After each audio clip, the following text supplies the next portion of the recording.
Okay, this is the last question. The last question of this circle analytical geometry kind of stuff, and let's just give it a try.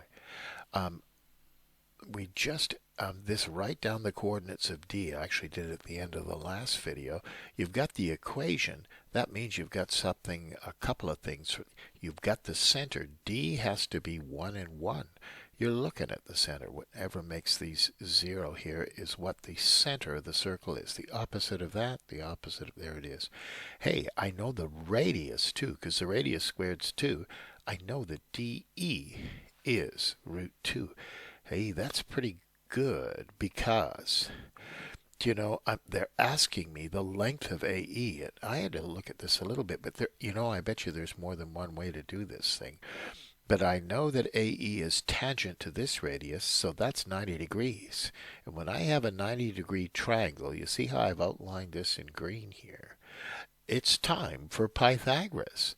Gee, but could I figure, I've got this as square root of 2 because that's the radius. The radius of the small circle.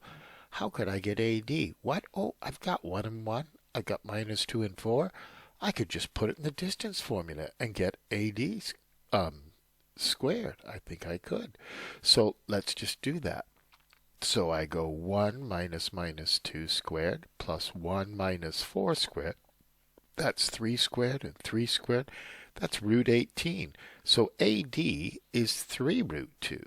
3 root 2, but that's a hypotenuse, right? That's a hypotenuse. And DE is root 2.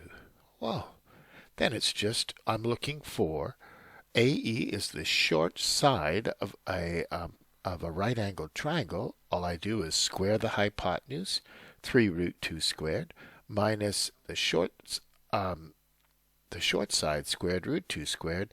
Put that in my calculator, and I think I get some 18 minus 2. That's root 16. AE must be 4 units long. In fact, that's the answer. And there you go. Not too bad.